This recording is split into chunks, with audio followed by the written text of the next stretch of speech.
Thank you, Mackenzie. Hi, everyone. My name is Neelam Patel. I'm the team lead for training technical assistants at the Office on Violence Against Women.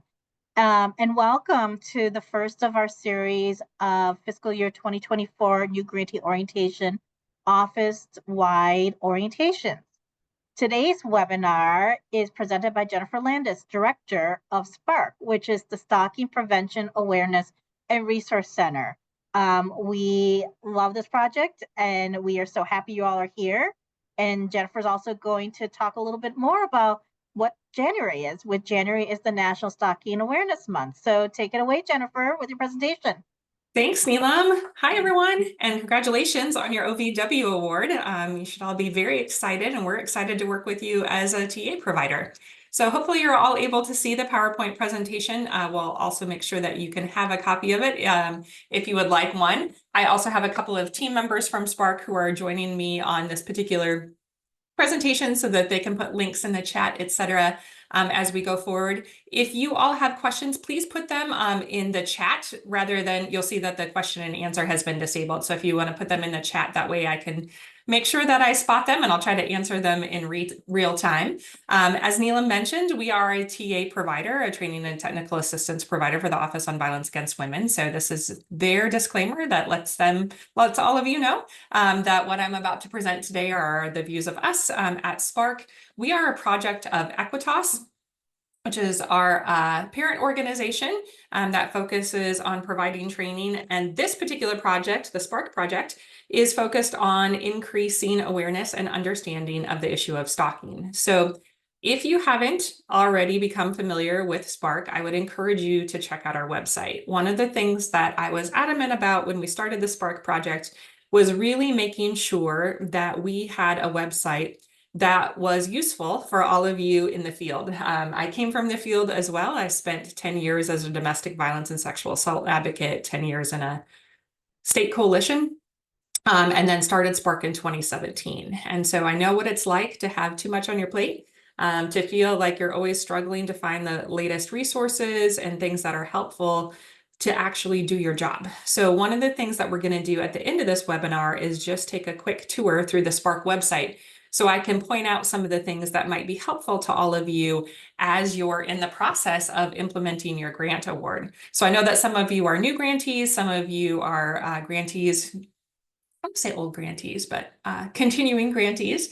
And we wanted to make sure that you all had the opportunity to hear a little bit of information about Sparc and what stalking is and how it might show up in the work that you're doing, but also give you some of those direct resources that you can use. As Neelam mentioned, January is also Stalking Awareness Month. So we're very excited that we got to kick off the OVW orientations because we spend the entire month helping all of you figure out how do you promote awareness and understanding on the issue of stalking. So I'm going to highlight some of the January materials that we have available for all of you as well. So without further ado, we're going to jump right into the materials today. One of the things that we want to really start focusing on and have a conversation about is knowing that some of you are ICJR, the Improving Criminal Justice Response grantees, your LAV grantees, you're working within the court system. Many of you are used to using a framework of your state statute to identify what stalking is. But we're also going to talk a little bit about the behavioral definition of stalking for a couple of different reasons. Number one, we know that that is oftentimes what victims might understand to be stalking. It's going to create kind of a common ground for all of us to discuss these particular issues. And as we look at this definition, we already find that as we go do training across the country, we'll ask places, how are you doing on stalking work? Are you seeing lots of stalking victims or offenders through your system? What does this look like? And we oftentimes see that there are a higher percentage of folks who are intersecting with victims of domestic violence or sexual assault, but not as often for stalking. So we're going to talk a little bit about that as well. But the definition that we're going to use today is that stalking is a pattern of behavior that's directed at a specific person that would cause a reasonable person to either fear for their safety or the safety of somebody else, or suffer substantial emotional distress.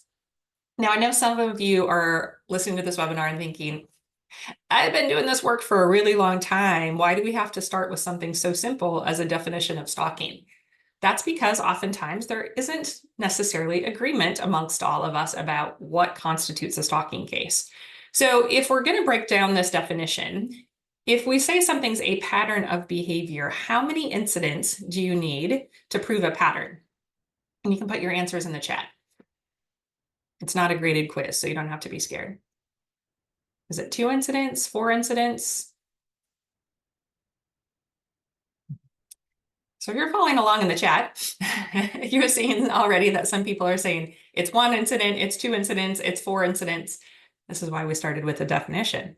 So we would say typically 2 or more incidents. Now, some of you might live in the very minority of states that say that by statute, it's 3 or more incidents. If there's something in your state statute, it typically says 2 or more incidents. And keeping in mind then, as we look at these particular situations, it doesn't take 2 of the same tactic to form a pattern. So you don't need 2 text messages, you don't need 2 incidents of the offender driving by the survivor's house.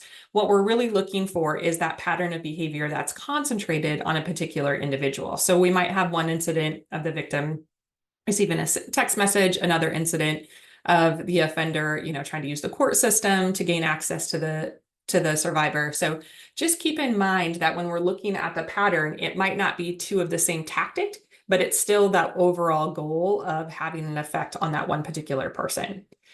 The other thing that I want to point out in this definition is that when we talk about the impact on survivors and victims, and please note that I'll use those terms interchangeably. A lot of folks in this field prefer survivor, and absolutely, we want to make sure that we're using language that's trauma informed.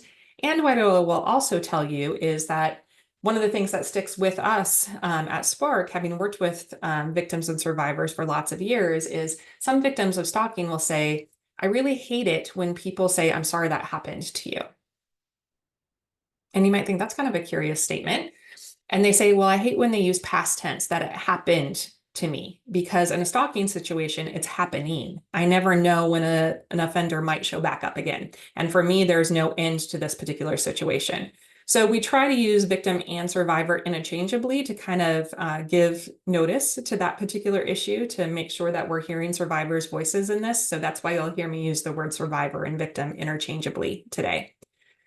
So one of the things as you look at this and we figure out the impact on victims, you'll see not only do we talk about fear, but we also talk about emotional distress.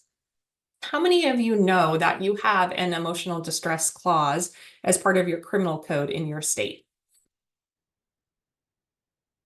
Because some states do and some states don't. And if you're not sure, one of the things that you can find on Sparc's website is a map with a link to all the state statutes across the country that cover the issue of stalking, including some related crimes, things like harassment, telephone stalking, stalking through cyber stalking. So, okay, yeah. So some of you are like, yes, we have emotional distress. Others are not. Emma, who is part of our Sparc team, just linked that map that I just referred to. So thank you so much, Emma. So keep in mind that in some instances, according to your state statute, you might have an emotional distress clause, but a lot of them focus on the fear element. And one of the things that can be curious about this particular definition is a lot of people will say, well, why do you have a reasonable person standard in this behavioral definition? Reasonable person is like court language. Well, it's because the feelings of fear and emotional distress can be very subjective. And what might be fear-inducing to one person might not be fear-inducing to another. And what can cause emotional distress to one person might not cause emotional distress to another. So keep in mind that oftentimes when individuals are first accessing the criminal justice system, or even when they're reaching out to advocates, they might not express fear.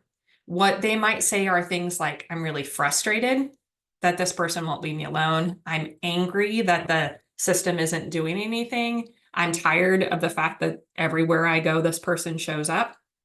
And so those feelings of anger and frustration are oftentimes masking the feeling of fear. And so keep in mind when you're working on these stalking situations that if you have a fear definition as part of your statute, some of the things that we need to really focus on as we're providing services, as we're looking at offender accountability in these particular cases, is trying to tease out that fear element, because you might have some people who won't admit to feeling fear. Male victims of stalking are often more reluctant to admit that they're afraid of the stalker, especially if the stalker is a female. So as we look at this definition, one of the things that we really want to focus on is that context, and understanding that the context of these particular situations is really key to understanding what's happening. Because oftentimes we're given one little snippet. We get one dispatched call, we get the police report that happened when officers went out on scene. Victims might be calling a hotline, giving us one piece of information, and we're really given one piece of the puzzle when we're trying to look at and discover how do we put those other 500 pieces of the stalking case together. And understanding that context is very critical, because there might be something that happens that's fear-inducing to the victim that wouldn't be fear-inducing to the rest of us. So it might be things like getting a certain gift. It might be getting flowers and a card that says, "I'll always love you," because the rest of us read that card as, "I'll always love you." And the victim reads it as, "I will always love you." And you can't tell context and you can't tell tone in things like notes or gifts or text messages or DMs. And so it can be difficult to try to figure out how are we building the context of this particular case, not only in order to prove it, say, for instance, within the criminal justice system or the civil justice system, but also so that we can do adequate safety planning. If we don't understand the context of that situation, we're not going to adequately be able to safety plan with the survivor in these situations. The other thing that makes stalking crimes so difficult is that oftentimes we are criminalizing non-criminal events. It is not criminal to send somebody a text message, to show up on their Facebook page, to send them a DM, to show up at a baseball game. But it might become criminal when we look at it within the context of a stalking crime. And that's where it's really important to kind of zoom out and look at the bigger picture. Let me give you a better example. So say, for instance, a police report comes in like this. Victim calls dispatch to report that 8 o'clock in the morning, she goes out to get into her car to head to work, and inside of her locked vehicle on the driver's seat is a Corona beer bottle cap. Now, I have just made all of you the responding officer on this particular case. Okay, so if you've always wanted the chance to say, "I would do this better," here's your opportunity. So you're all the responding officer on this case. First of all, we have to look at, would an officer even be sent out to something like this? Depending on the jurisdiction that you live in, maybe not.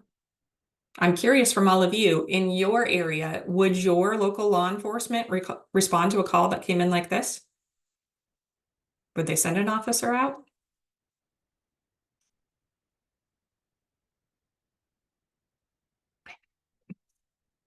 I always love the folks in the chat who are like, it depends. My favorite answer, right? And someone said, with more context, exactly. So keep in mind that as this comes in, we might not even know about the situation, right? We might not have an accurate history. We don't know if officers would even respond. And if they did go out, okay, in this jurisdiction, they did, because this is an actual police report. In this jurisdiction, they actually did respond. And what they found was that the victim goes on to say that after they call and say, there's this locked car, there's a Corona beer bottle cap on the driver's seat. They go on to say that yesterday they celebrated their 2-year anniversary of being sober. And they got a bunch of messages from people in their AA group congratulating them on that sobriety, and that they believe the suspect actually put the Corona beer bottle cap inside of their vehicle to mess with them, because seeing anything related to alcohol is an emotional trigger for them. And that the only way that the suspect would have known that it was their sobriety anniversary is because the suspect's monitoring their messages. So because I have just made you all the investigating officer, what questions do you have for the victim? What do you want to know? What context things are you asking? Okay, someone said the history. Keep going.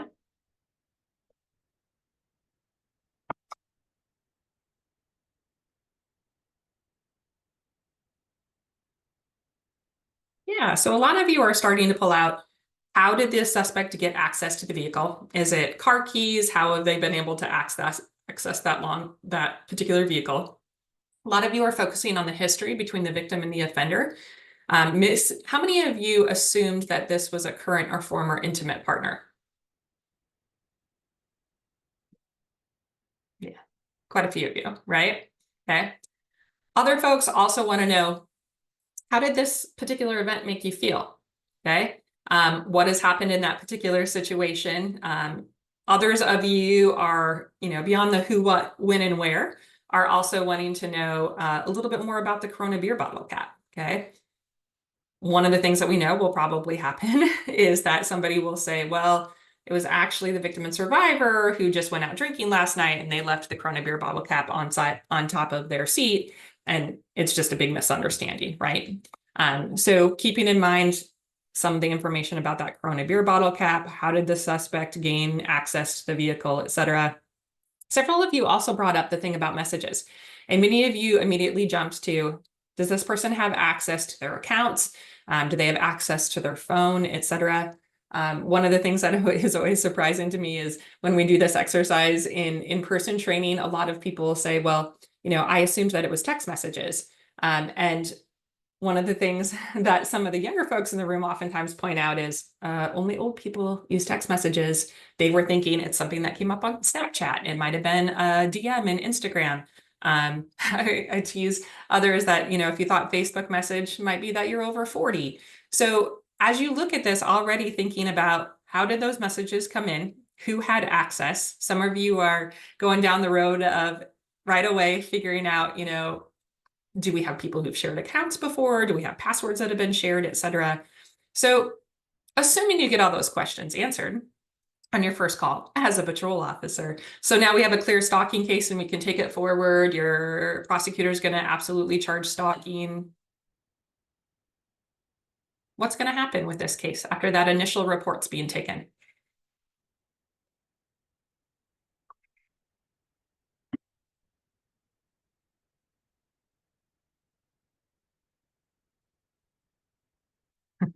Lots of you are saying more investigation, which is also something I want to ask about is in some instances, if the victim identifies who the stalker is in this particular situation, when someone would make contact with the suspect, would that happen if the survivor said, I just wanted you to know that this happened, but don't make contact with them because I'm afraid it's going to make things worse.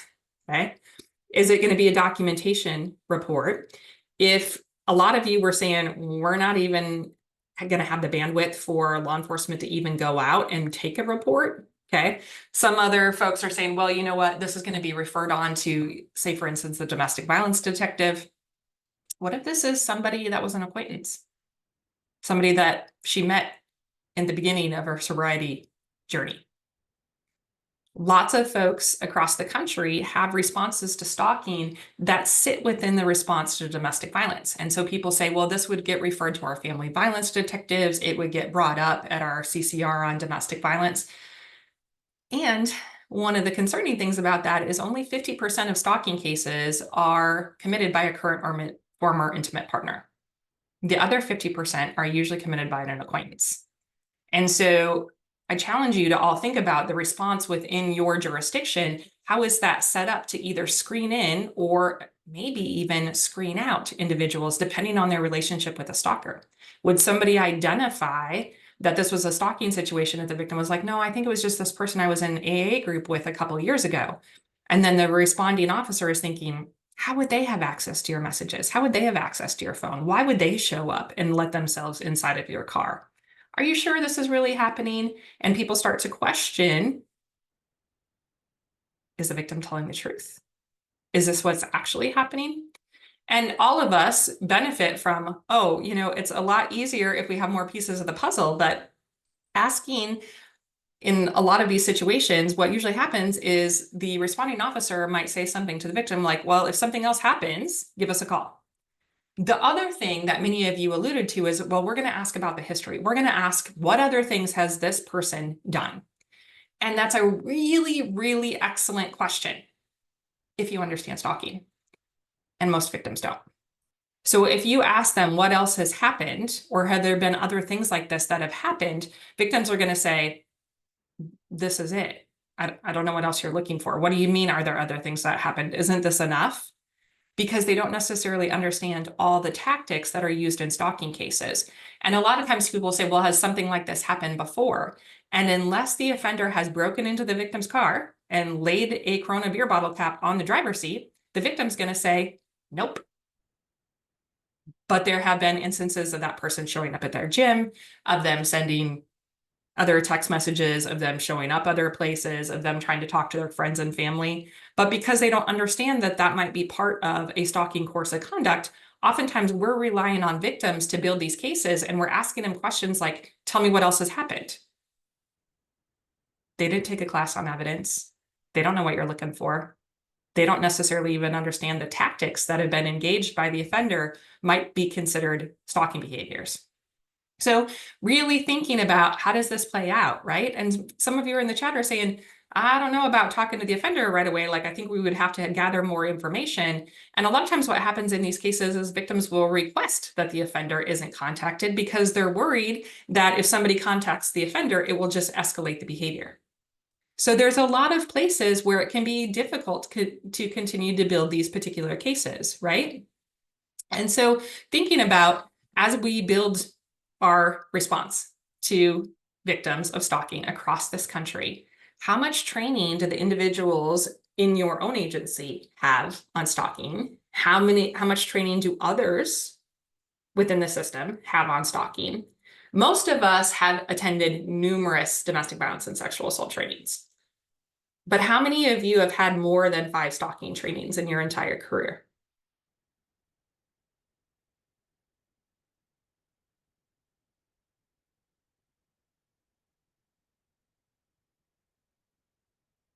Some of you. That's awesome. Okay. Usually what we find is when we're doing in-person training, that most folks have had maybe 1, maybe 2 trainings on stalking, or the training on stalking was part of the domestic violence training, which I already pointed out might not be the best approach. So let's think about then, how are we continuing to build upon what we already know? So for those of you that have already had lots of training on stalking, that's awesome. You're leading the way. And how are you trying to make sure that that information is shared within your agency, outside of your agency? Lots of folks do, in-service training within their own agency, or do a CCR training with other folks within their jurisdiction. Do you focus on stalking? Or are those focused on domestic violence and sexual assault? The other thing that we have to consider is, what are our criminal options when it comes to stalking, right? Every state has a stalking statute. There's also a federal statute when it comes to stalking. If you cross in and out of state lines or over tribal territory, that's the piece that most people miss, you may also commit the federal crime of stalking.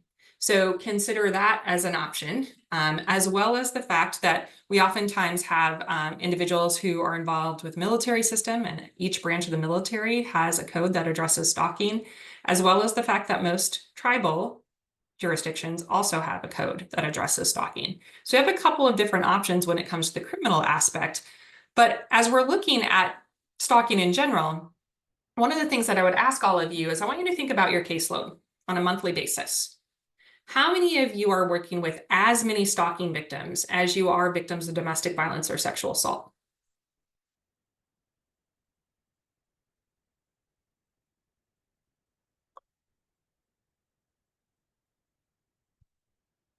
The chat is not exploding with a bunch of you who say yes. Okay. Some of you are saying that we've got almost all stalking victims.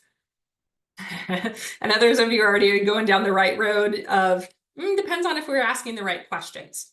A majority of us are not going to have the same caseload for stalking as we do domestic violence and sexual assault. Sometimes it's because where we sit, we might be in a domestic violence agency.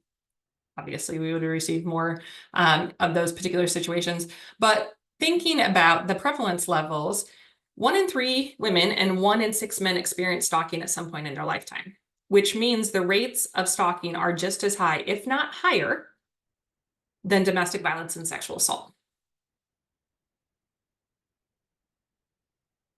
which then leads us to the question of why are we then not seeing the same number of stalking victims on our caseloads as we do victims of domestic violence and sexual assault? Why are we not seeing the stalking victims?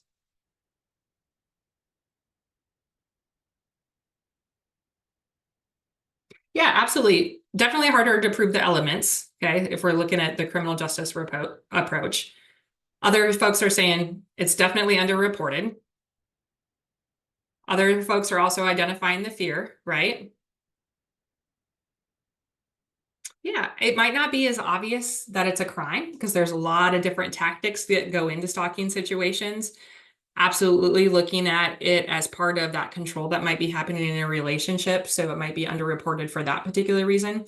I would also argue that it's because as responders, we're not actually necessarily asking the right questions. And I say that as somebody who didn't do that. Okay. I'm not in front of you presenting this webinar because I've done everything right in my career, probably because I've done a lot of things wrong in my career, including not recognizing stalking when it was happening. And one of the things that we oftentimes struggle with is those of you who are saying, yep, we absolutely have just as high of a caseload of stalking survivors. I would challenge you to look at the relationship between the victim and the offender. I'm going to guess if you have a high stalking caseload, it's because you have a high domestic violence stalking caseload. When, as I said earlier, half of all stalking cases are perpetrated by an acquaintance. So thinking about if I were someone who, say, for instance, called into a domestic violence shelter, it's always easy for everybody to be like, oh, it's because law enforcement doesn't identify it. But I always challenge all of you who are victim service providers. If somebody called your hotline at 2 o'clock in the morning and said to a volunteer who probably hasn't had a lot of training on stalking, I really need a place to stay tonight because my neighbor keeps bothering me. Does that person who answers the hotline in the middle of the night say, ooh, this might actually be a stalking incident? Or do they say, I'm sorry, this hotline is for victims of domestic violence. Our shelter is for victims of domestic violence. You're going to need to call the homeless shelter if you need a place to stay. Because that's often how it plays out. Okay. And I'm not saying that to point fingers at any of you, but for you to consider how are victims accessing these services? How are they getting either screened in or screened out of all the different agencies within your jurisdiction? So as we look at that then, with that particular relationship, one of the things that we need to keep in mind is that we do know that women experience stalking more often than men, and that a majority of the victims know that the offender is a male. So even when we have male victims of stalking, in half the time, the offender is another male, not a female. And that oftentimes happens because they have a female in common. So you have an offender who is a male who is stalking a female. That female got into a new intimate partner relationship, and the offender is now stalking that new boyfriend, perceived family member, etc. That said, one of the things that we know about stalking is that a lot of the dynamics and statistics are still emerging. We don't have a ton of really great sound stalking research. So as you look at some of these dynamics, like the 1 in 3 women and 1 in 6 men, this is also not reflective of folks who identify as non-binary, of the trans community. So know that we also see higher levels of stalking within the LGBTQ community, and that as we're designing our services, what happens if people are responding to a male victim, a male perpetrator, a female victim, a non-binary perpetrator? How are you identifying and working with individuals who might be the most marginalized and might be even more hesitant to reach out for help? I would also encourage those of you who have college campuses as part of your jurisdiction, or you're working on a college campus, to consider the fact that 18 to 24-year-olds experience the highest rate of stalking. But these cases are challenging, okay? We already talked a little bit about how that simple scenario of somebody calling in to say, hey, there's this Corona beer bottle cap, leads to maybe no one responding, maybe people questioning the mental health of a survivor. If somebody goes out, they only have a little piece of information. They're asking about history, but it's rare that that responding officer in the Corona beer bottle cap situation would be like, I think this is actually the first incident in a course of conduct directed at a specific person that might cause a reasonable person to feel fear, and we have a stalking case. That probably doesn't happen. So as you look at these cases, they can be difficult because the individual incidents that happen might not be criminal. We might have victims who don't identify what they're experiencing as stalking. And the evidence in these cases can be hard to come by.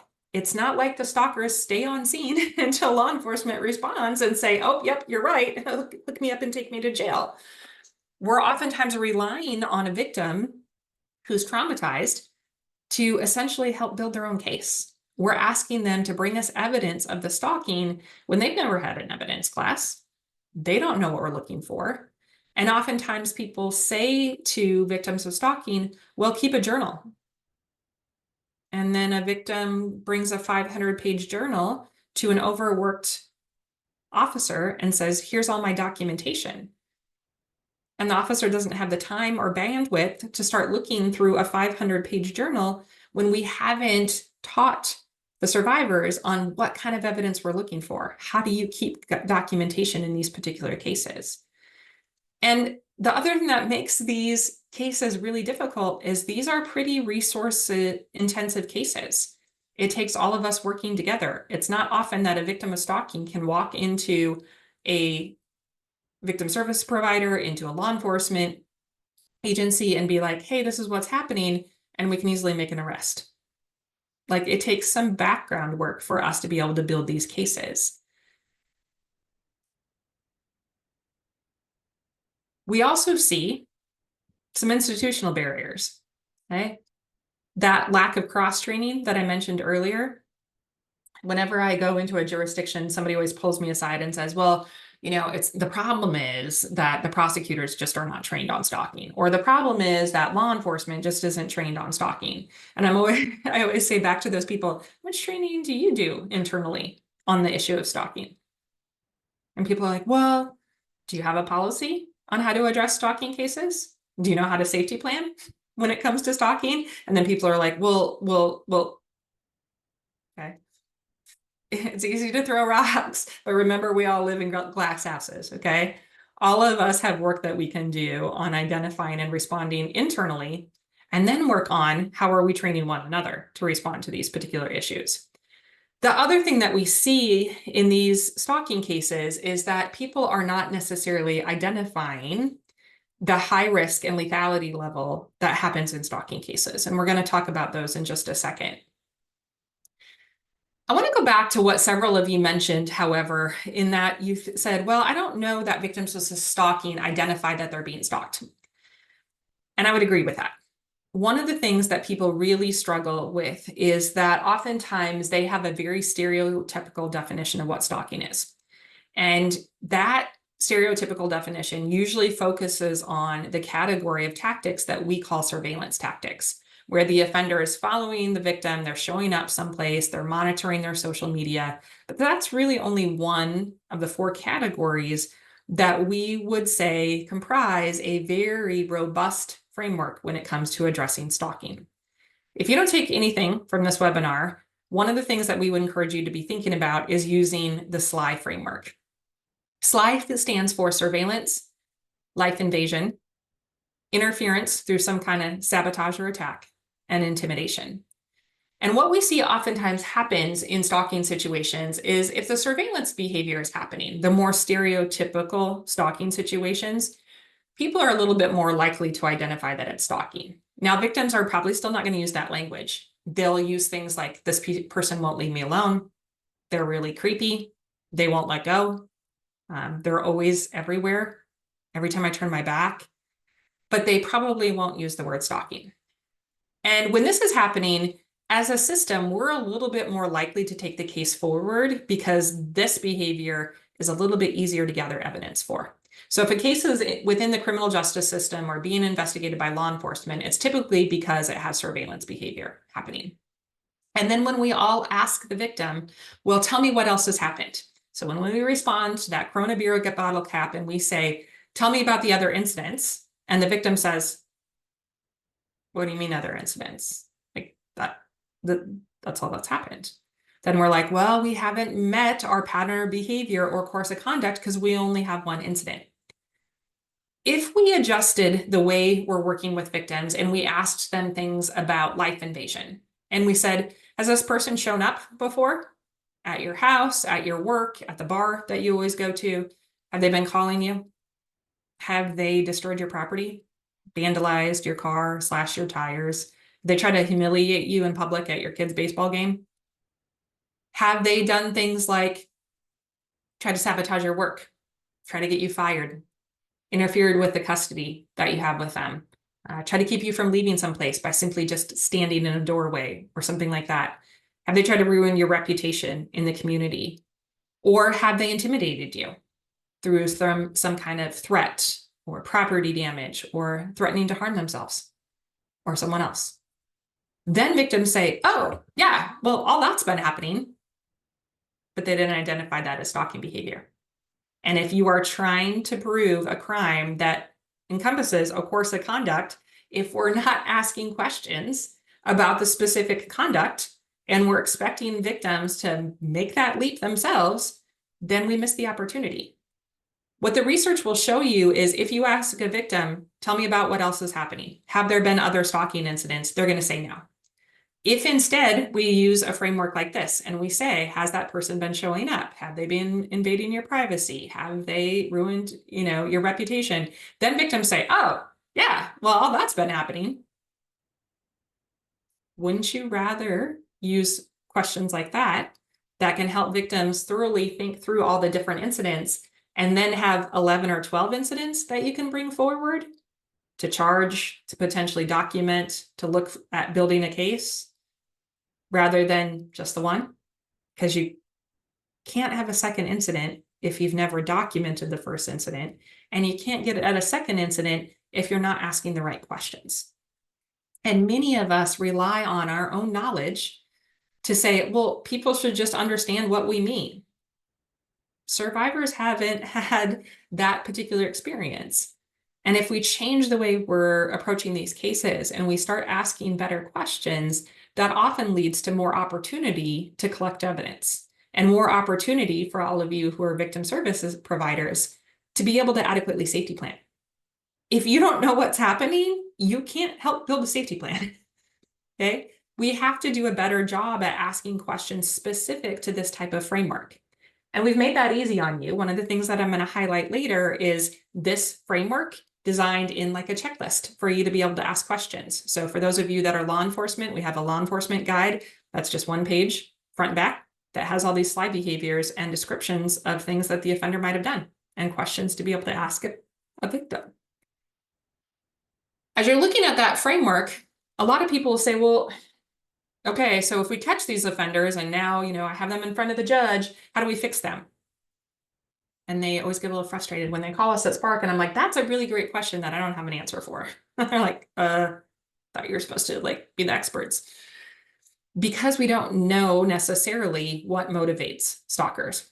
Some of them are doing it because they're trying to seek affection from a victim. Many of them are doing it out of power and control, which should hopefully sound like domestic violence. And some of them are doing it because they're trying to commit a crime, and that crime is sexual assault. But when we look at the approach to fixing offenders in these particular situations, there isn't a ton of really great research on what type of sentencing is appropriate, what does this look like, et cetera. What we do know is for things like civil protection orders.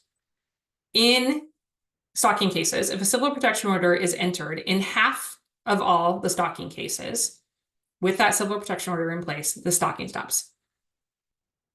And I know all of you are thinking, what? I don't see that. We're not usually in the business of having survivors contact us and tell us something worked. They're usually all contacting us because something didn't work, okay? But we know that oftentimes there might be options like a civil protection order that might be appropriate. And people will say, well, how do I know if it's going to work? Ask the victim. They'll tell you. Do you think a civil protection order is going to be effective? They're like, no, that person's going to walk right through it. Okay. Doesn't mean we still don't explore options of getting one, but they'll oftentimes have a really good pulse on whether they think it's going to actually deter the offender's behavior.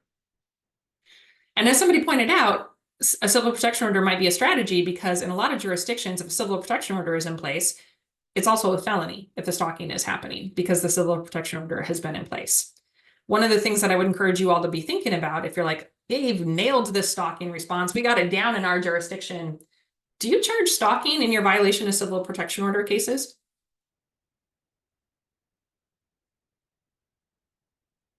Why not? Is that not a course of conduct directed at a specific person that would cause a reasonable person to feel fear? Violation of a civil protection order is many times also a stalking case. Okay, so think about that.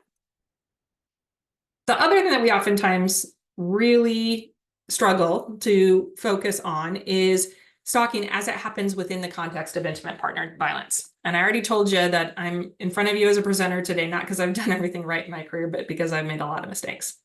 One of the mistakes I discovered early on was that because my training and background was in domestic violence, that when stalking situations happened, I chalked it up to the power and control that happens in domestic violence situations. Let me give you an example. When I would have somebody who would come in and say things like, well, this person's really controlling, they're really jealous, they're monitoring who I want to see, you know, they don't want me to have a job because I work with the opposite sex, etc. Then I would be like, oh, yep. And I'd pull out my handy power and control wheel and I'd be like, this is what power and control is. This is how we, you know, figure out all the different ways that domestic violence manifests in a relationship. And I would chalk up that behavior to the coercion that happened. I would talk about emotional abuse, but I never once called it stalking behavior. And if I did, I only called it stalking behavior after a victim left the offender. And if they left and the offender was trying to track them down, I'd be like, oh, now they're stalking them. They were stalking them while they were together. I just chalked it up to domestic violence. If you looked at some of that behavior that happens within domestic violence situations, where somebody is monitoring them, they're showing up someplace, they're making threats to them, it's probably also stalking behavior. It probably also meets your state statute for stalking. But are we charging stalking within conjunction with domestic violence? A lot of jurisdictions tell me no, Jen, because you know what? We have this in spades. We have our DV approach down. Why would I want to introduce the stalking behavior? Well, number one, it's a second charge. Number two, it also helps you adequately safety plan. Because if we're not identifying the stalking behavior separate from the domestic violence, we're missing a huge lethality factor in domestic violence cases.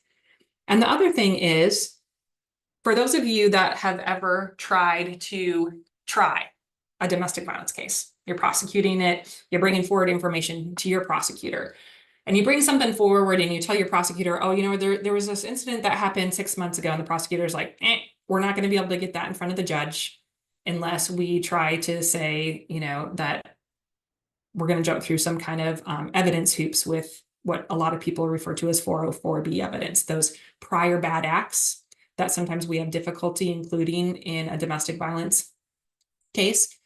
If you charge stalking, you can go back to the very first incident that happened in that course of conduct, and everything that's happened since that first incident is fair game.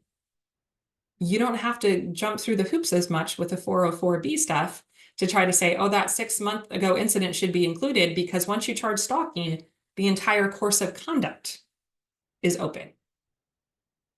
Is that making sense to folks?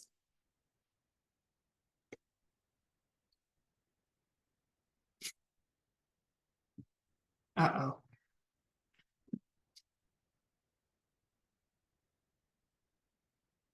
Oh, see some of you. Now, it's not that simple. Okay, I'm not waving my magic stalking wand and, you know, y'all can start charging stalking within the context of everything else. But if I've started to mention a couple of things that are starting to make you think today, maybe we can do some additional training. Maybe it's something that we can help you facilitate in your own jurisdiction and figure out, well, what does this look like? I mentioned also that one of the reasons that we want to identify the stalking behavior separate from and in addition to domestic violence is because our intimate partner stalkers are some of our most dangerous. They are the ones that are going to physically approach the victim. They're going to be more interfering. They're more likely to escalate very quickly, and they're the ones that are going to reoffend.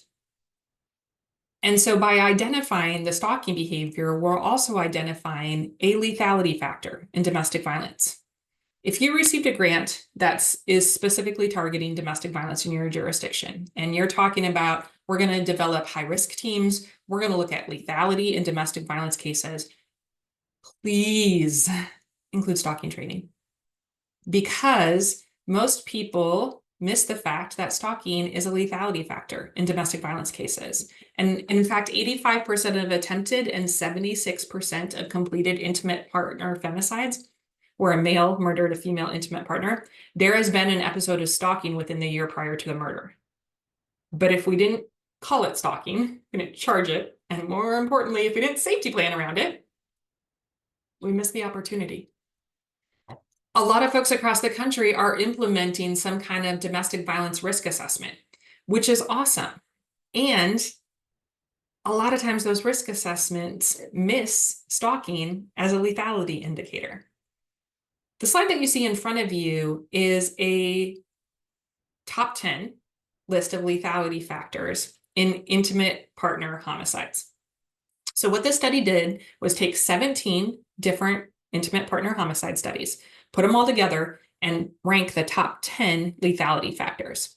Not surprising, things that we've all been trained on, like access to guns, etc., is one of those lethality factors that pops up for people. But what people miss is the stalking behavior. If you have an intimate partner violence case where the offender is also engaging in stalking behavior, you have a victim who is in 3 times greater danger of being killed by the offender. Domestic violence plus stalking oftentimes results in homicide. But if we didn't identify the stalking separate from the regular control that happens in intimate partner violence, we miss the opportunity to intervene on some of our most dangerous cases. If you are doing intimate partner lethality, risk assessment, reviews, case planning, CCRs, you have to be including information on stalking. Because if you're not, you're missing one of the top 10 lethality factors. Now, some of you might be using some of the lethality assessments that already exist across the country, like the lethality assessment protocol, the danger assessment, appraise, which is the assessment out of Arizona. Some of you are using ODARA because you're involved in the court system. Many of those assessments have questions about stalking. If there's a question about that person being really controlling and jealous, that's a stalking question.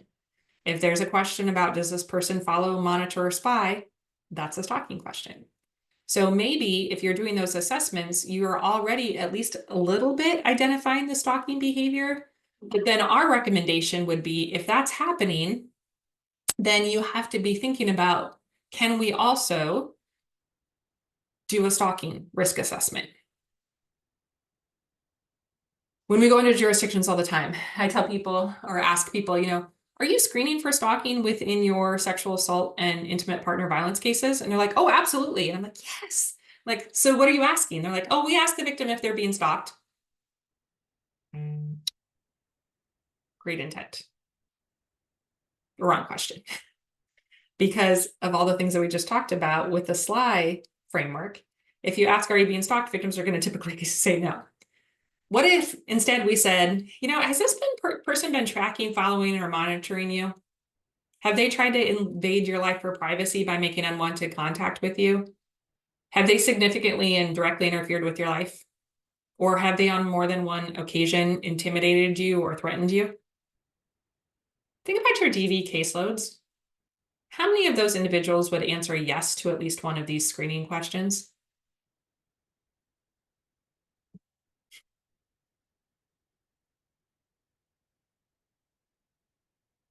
A lot, yeah.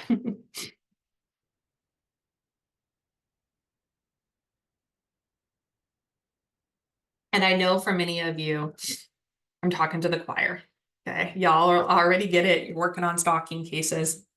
And I'm not asking any of you to do more than you already do, because I know that there is not a single one of you on this webinar who is underworked and overpaid. I'm asking you to adjust your lens to also include stalking. And if you just got a grant from OVW, I can guarantee you that it includes stalking within your special conditions as well. When we first started the Sparc project, I jokingly asked Neelam that you met at the beginning of this presentation. She's our grant monitor and program specialist at OVW. And I said to her, can I just name the Sparc website and stalking.com? And she's like, why? And I'm like, because everybody in this field always says, I'm working on domestic violence and sexual assault. Oh, and stalking. Okay.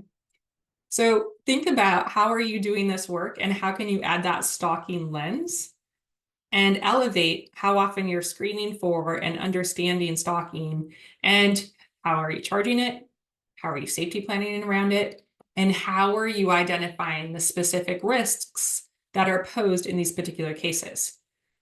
Because as you look at risk assessment and threat assessment, a lot of people are very familiar with the models that I just named, the Maryland model, the domestic violence risk assessment or danger assessment that Dr. Jacqueline Campbell's developed.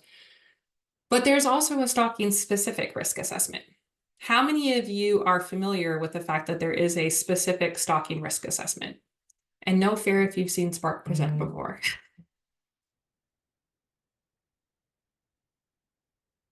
Couple people brave enough to say yes. They're saying no. Yeah. Yep. And someone's naming it in the chat. And we're going to talk about it in just a second. That said, this particular tool that I am going to be covering and talking about here in just a second is just that. It's a tool. Okay, it's one thing that you can put in your toolbox to use on these particular cases, but keep in mind that victim and survivor's perception of risk is always going to be better than any tool that we give you. Okay. The tool that we recommend is called SHARP.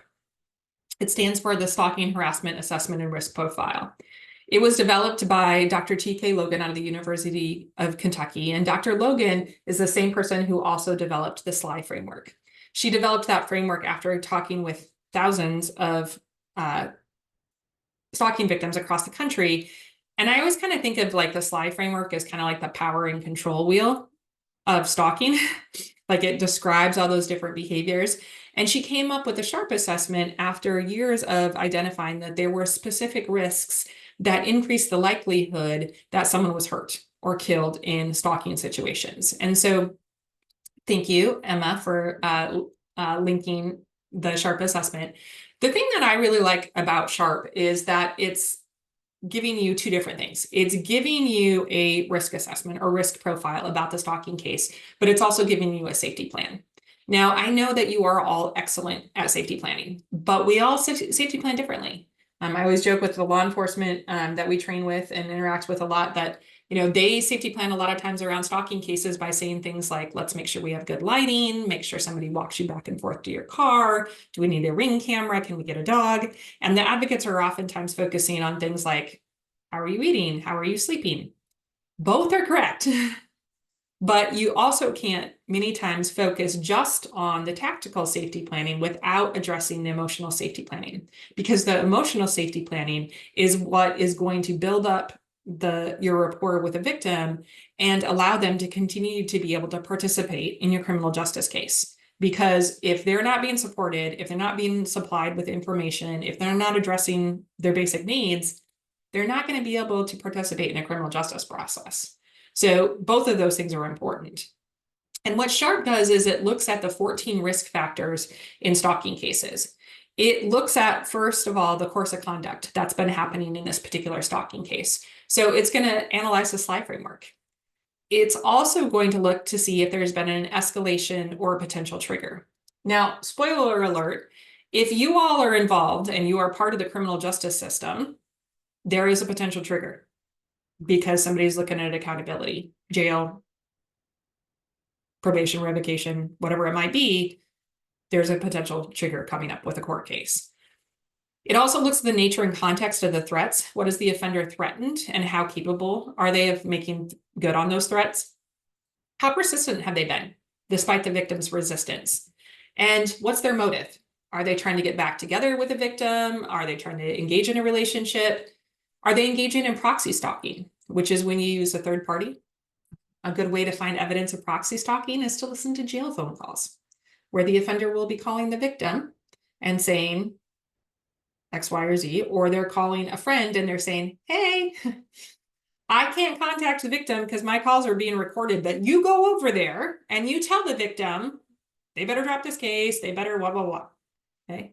Really great evidence to use to add a stalking charge, to add an intimidation of a witness charge, to add forfeiture by wrongdoing, meaning that the offender's done something that the victim's not going to show up for the hearing, etc. Sharp also looks at the stalker's history. Not only their history of abuse with the victim, but with other people.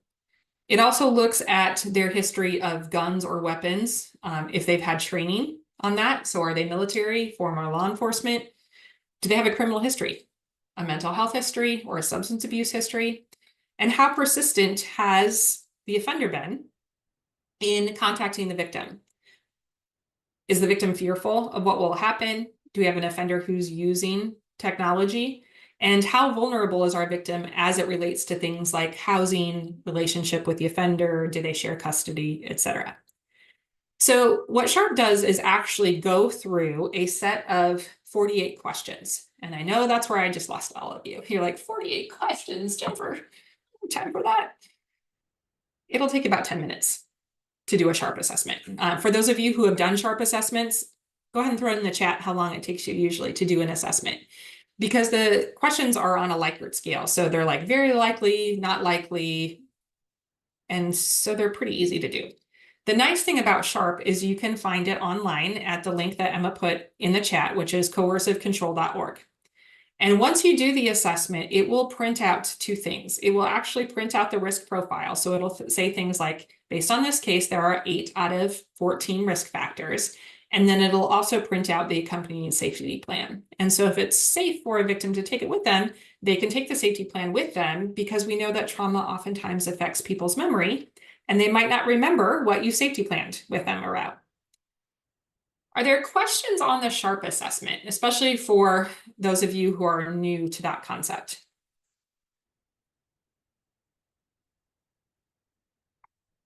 One of the things I'll show you when we take the website tour is where you can find recorded webinars that Sparc has done before. And there's one or two specifically on risk assessment. So it walks you through the risk assessment and talks about all the things that you can consider. So you can access those at any point in time. All right. So let's talk about, when we're working with victims, what are the things that we need to consider? And I think the primary one is to really make sure that we understand that victims are most afraid of not knowing what's going to happen next. They feel like the stalker is omnipresent, that they're showing up everywhere, that they have access to everything that they do, and that anticipation, that anticipatory fear, that hypervigilance oftentimes results in people looking at stalking victims' behavior and questioning it. I have a lot of people say to me, well, the thing is, Jen, a lot of our stalking victims are just, they're really paranoid. And I'm like, well, tell me more about that. Because that person has been showing up a lot and doing a lot of things, accessing their social media, accessing their technology, etc. Sometimes victims of stalking equate things with the stalking that don't have anything to do with the stalking. If you're a stalking victim and you're listening to this webinar and you get a text message that says, how's the webinar? And you're like, how does the offender know that I'm watching a webinar right now?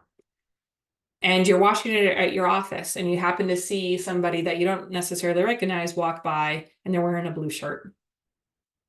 And then later, as you go to get in your car, you see that same person from your office who's a temp or somebody you don't know wearing a blue shirt. And you're like, is that person following me? Are they giving information to my stalker? Like, what's going on here? And it's not me being paranoid. It's me being hypervigilant. because stalking victims are constantly having to look out for the stalking offender, and they're always looking over the shoulder. And what happens in a lot of these cases is we don't necessarily go to the same lengths to corroborate fear. If you're a prosecutor or a law enforcement officer on this webinar, and you're like, see, the problem is, Jen, I have stalking victims that aren't scared. So what am I supposed to do with that? Rather than asking them, are you scared of this person? Ask them, what's changed for you since all this started? And you might have somebody who says, well, I'm not scared of them, but I've changed the way I drive back and forth to work. I don't let my kids play out front. I don't necessarily go to the same places I always used to go to because I don't want to run into this person, because I'm tired of the drama. I'm tired of, I'm fearful of what they might create as a narrative in my community. Asking them what has changed for them since all this started oftentimes will result in people telling you a lot of things that have changed for them since the stalking started. And those changes are usually happening because they're afraid of what the offender might do. Asking if there's potential witnesses for something that has happened. Have other people seen this person? Have they heard phone calls, etc.? All of those things can help us corroborate fear that's happening in these particular cases, or emotional distress. For those of you that have the emotional distress, it doesn't necessarily have to be fear. It can be the emotional distress piece of things. And as we're working with stalking victims, really making sure we're focused not only on their safety, but how are we advocating for them? How are we helping them document things? And how are we making sure that they have the support that they need? One of the things that I would recommend that you all have available, and I would encourage you all to think about, do you have packets of information that you give victims who come to your office?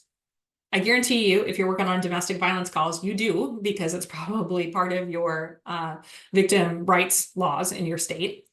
What kind of information do you give stalking victims? Do you have stalking brochures? Do you have things like incident logs that can help them keep documentation? We actually have this incident log on our website, available in about 12 different languages that you can download. And on one side of it has information where you can keep the log about what's been happening. And on the other side of it has the instructions to victims on how to keep the log. And Emma just linked it in the chat. So thank you so much, Emma. This kind of information can be really helpful. It includes the things like date, time, description of the incident, where it happened, if there were any witnesses' names, and if the police were called. How many of you have ever had a situation where somebody says, well, we already called the police, and you're having dispatch check your records, and you're like, we've never been called out to this place before, because they called county, or they called the jurisdiction where their mom lives. And they think that all law enforcement agencies share some magical database in the sky that you can see if they've contacted law enforcement before. And they don't understand jurisdiction. And so having this can be really helpful in these particular situations so that you can gather information about what has happened in other jurisdictions, okay? I know some folks are putting in the chat that they either have like a QR code that brings up this type of information. If you're interested in things like brochures, etc., there are links on our website to be able to order them. And I'll show you all that when we do the website tour here in just a second. But this particular documentation log can be really helpful because a lot of times when we're telling victims to just keep a journal, we're not telling them what we need. This is what we need right here. But we don't tell victims that. And this allows them to be able to keep some of that evidence so that when they bring it in, it's laid out in a little bit of an order that makes it a little bit easier for us to be able to investigate these particular cases. We all know that oftentimes when we're working with a victim of stalking, that because of the trauma and everything that they've experienced, they're kind of all over the place. And we're like, okay, did that incident of the offender driving by, that happen in April of this year, last year? And they're like, I don't know, it was warm out. And you're like, okay.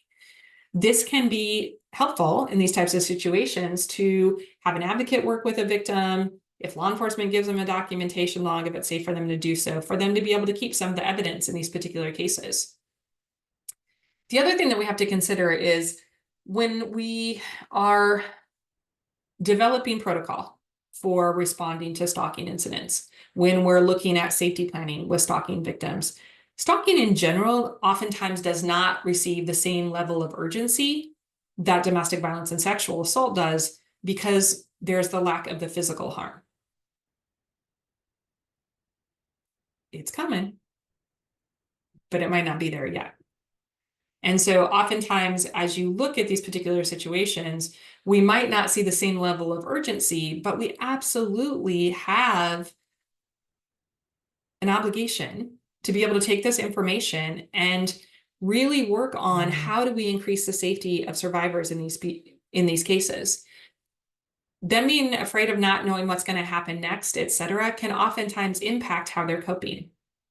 And a lot of times we have victims who will isolate themselves from their friends, from their family. They may quit their jobs.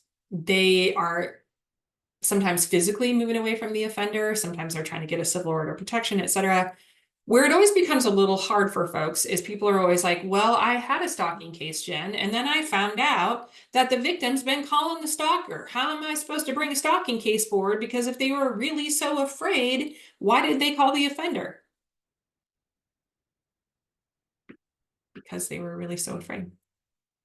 Everybody expects that in stalking cases, the stalking victim will just be able to completely disengage. And if you're working on a case and the victim is experiencing stalking, and they say to you, this person has been emailing me, they've been texting me, they've been showing up every single day. And they come into your office and they're like, actually, I haven't heard from them in the last 2 days. What are y'all thinking? What are you thinking when they say I haven't heard from them in 2 days? Sweet, the stalking case is over. My job's easier. Yeah. Brian's like, here it comes. Exactly. Okay. We're all like, uh-oh, what's going on? What are they doing? What are they thinking? We all are waiting for the other shoe to drop, and so is the victim. And you know how they find that out? They call the offender to do a temperature check. They're like, hey, what's up? Especially in intimate partner stalking cases, they've spent years trying to talk this person down, and they've been successful at it because they're still alive. So they might be trying to get information. They might be trying to play nice because they're worried about what will happen next. It's the same reason why they oftentimes won't want you to contact the offender, because they're afraid it's going to make things worse. So don't think that just because you have a victim who's not completely disengaging, that you don't have a stalking case. Asking the victim why they're engaging and realizing that oftentimes they're doing so to help increase their safety is an important conversation. Now, is it ideal if they disengage? Yes, because stalkers are like gamblers. They're going to keep pulling the slot machine handle, and on the 4th time they win, they're going to call 3 times, and on the 4th time if the victim answers, they're going to consider it a win, even if the victim answers and tells them to jump off a cliff.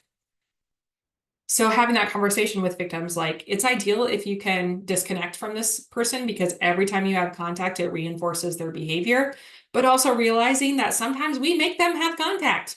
They share custody. We say you have to be able to contact one another for the sake of the kids, because that always works, right? None of us have ever had somebody who's, use those parameters to try to violate their civil protection order or interact with somebody on the parenting app in the court system. So just keep in contact, or keep in mind that lots of victims are maintaining contact because it's safer for them. And then last but not least, I'd like to encourage you all to think about, how are you coordinating your response on these particular cases? How are you working together? And one of those things requires you to think about your own internal policies and procedures. Do you have training for all of your staff?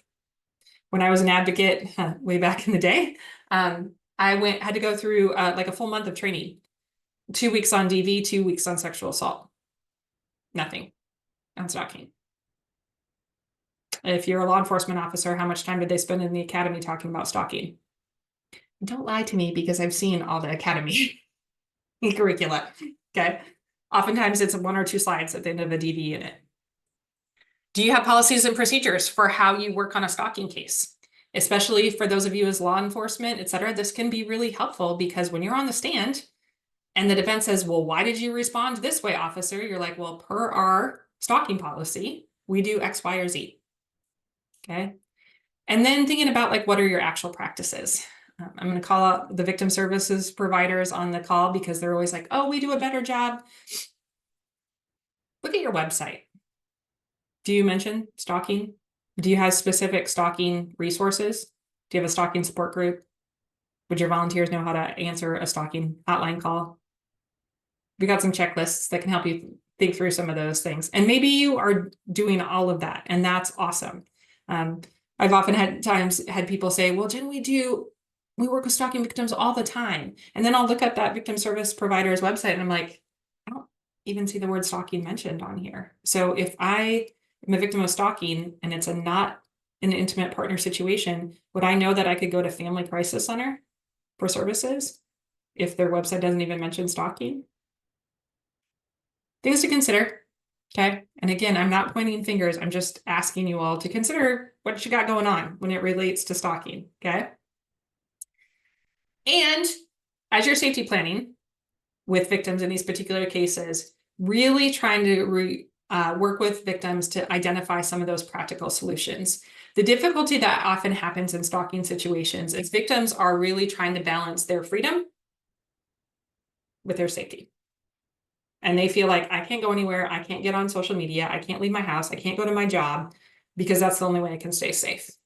So how are we working in tandem to increase the accountability for the folks who are engaging in this behavior so that victims don't have to isolate themselves and struggle to balance their safety with their freedom? All right, so what we're going to do now is we are going to take a little tour of the website. So hopefully you're all able to see the website now. Should be sharing it with all of you. Somebody will just let me know in the chat just to make sure that okay. Yay, thank you, Shannon. All right, so you're at this Sparc website, and across the top, you'll see some of our information here. I want to start off with highlighting some of the things that we've talked about in this particular webinar. So where you'll find a lot of the resources that I discussed are under this professionals tab. So you'll see that we have specific resources for campus professionals, for those of you who are in corrections, for healthcare, for judicial officers, so judges, law enforcement, prosecution, and victim services. So say, for instance, we go here to the law enforcement tab. You'll see on here that we have all of these resources available for law enforcement. So they can be things like, how do you identify stalking on a call for service? So, every patrol officer can take a driving under the influence report with their eyes closed. Okay, they know how to do it. They write really good reports, but how often do they have the opportunity to respond to a stalking call and correctly identify that it's a stalking call and gather the right evidence so that you, as the investigator, the person up in the detectives unit, doesn't have to go back and get all the information again. We have information about investigations and report writing. This slide tip framework that I mentioned. Remember how we talked about, here's some questions that you can ask for each of those slide categories about the specific tactics. This is like, okay, has this person waited outside of your office? They showed up unexpectedly. Have they gone through your mail? All available for you right here on the website. Okay. We can also look at some of the things that we suggest for training. There's roll call videos on here if you have the opportunity to do that. There's information and brochures and additional information on building like a coordinated response. There's a lot of information under our information tab, in addition to the professionals tab. We try to link things in a couple different places, so depending on where you go on the website, you can find it easily. I know there's a lot of you on here from victim services, so for the victim services professionals, we have a guide for advocates. I'm going to guess some of you haven't had specific training on stalking as it relates to doing advocacy. There's information on the SLY framework as well. There's information that links to the SHARP assessment, both here and for law enforcement. Information on supporting survivors from specific populations. So older victims, LGBTQ victims. Our victim handbook is available in 10 different languages.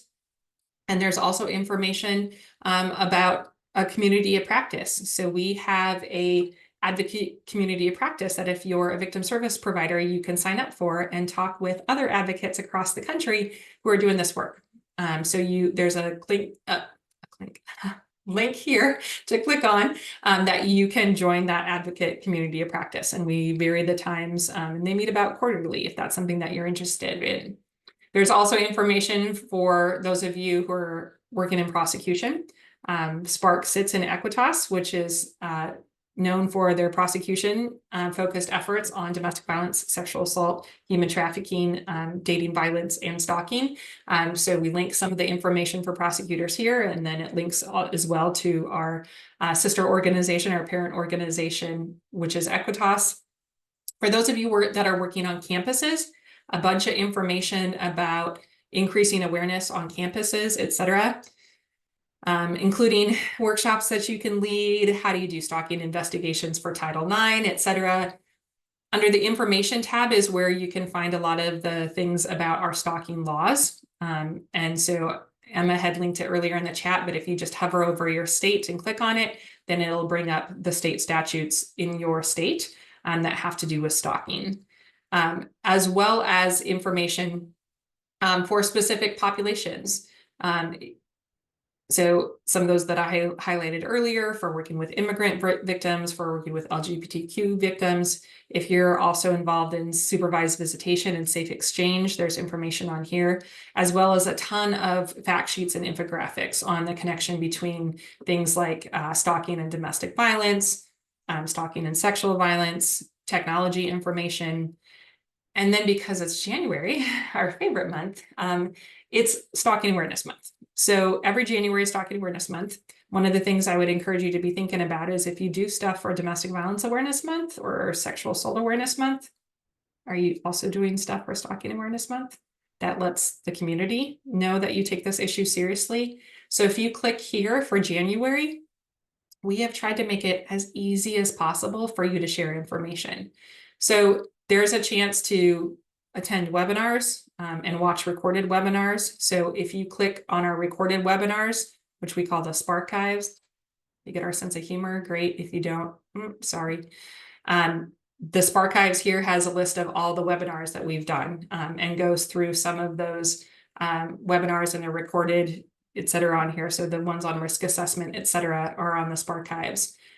We also have information on how do you request a training. A few of you are like, okay, you're kind of saying some stuff. We think we might need a new training. This links to the training request form on our website. So you can just request a training from us here. Keep in mind, because you are receiving OVW funds, we provide training to you for free. It doesn't cost you anything. We fly our trainers out. We do the only thing that we ask you to do is get the venue. Okay, so you can absolutely request a training. We do virtual trainings as well. If that's easier for you, you can ask for a virtual training. There's information on here about ordering those brochures that we talked about. So as Emma had linked it before, you can order brochures for your office and we'll send those to you. Please be kind to us if you are requesting those right now in January, because we're backed up with orders because it's January. But there's also information on doing public education programs. The things that I would also call out, we've got a day of action coming up in just a second, and I'm going to highlight that in just a moment. Brochures are covered by the OVW grant, but we send those to you for free, Philip. So if you request a brochure from us, we send it to you for free. And we have them available in English and Spanish. So you just make a request on our website, let us know how many are requesting, then our volunteers mail those out. So see if there's anything else that I want to highlight on this particular page. I think this is covering a lot of the things that we're doing in January. We'd really encourage you, if at all possible, if nothing else, if you click on this one that says share daily social media posts, we already have social media posts that you can share throughout the month of January for each day of the month. So you can share it, today is January 7th. So if I want to share the January 7th post, I can just click on this post right here, and it already has things sized for Instagram, Facebook, etc. You don't have to do one every day. You can choose the ones you like the best and share them on your social media. But it's a really great opportunity if you have a social media presence to let victims in your community know that you care about the issue of stalking. So you're elevating that issue. So all of these are all ready for you to go. You just click on them, download them, really simple to use and very easy to implement, including things that are going to talk about our day of action, which I'll talk about in just a second. But as we're on the website, does anybody have any specific questions? And as Emma said, if you follow us on social media, again, a little glimpse into our sense of humor on the Sparc team. Our handle on social media is follow us legally. If you follow us, you can just repost our posts as well and make it even easier for you. Now, at least one person appreciated it in the chat. Yes. So I did say you can request additional training, and it is covered as an OVW training. So we come out for free. All you do is if you go here to the training button, see right here where it says requested training. We also have e-learning courses available. We've got those recorded webinars, etc. But if you go here, right here where it says requested training, and you scroll down, it's just a Google form. And so Emma, who's on this webinar with me, will get your training request, and then we will reply to you all and work to find a date that works with you all. We're usually pretty accommodating depending on, how long a length of time that you want, etc. We do ask that if it's an in-person training that we try to get 25 folks at minimum in the room, unless you're a rural grantee or, a tribal grantee, we'll be a little bit flexible here, but just so that we can justify the costs of sending a trainer out. But if you don't have a big group and you're like, we just need an internal training, sometimes we group you with other folks and we do one webinar for some of the smaller groups that need to get together, or we can do a webinar period if that's easiest for all of you. So Emma will work with you to find room in our schedules. So somebody said, how long to request a virtual training? You're not going to get it in January. Sorry. Sparc has a really robust presence. We have a staff of 6. We look mighty, but we are small, and we're already booked out completely for January. But if you request a virtual training, Emma will work with you to try to get it done as soon as possible.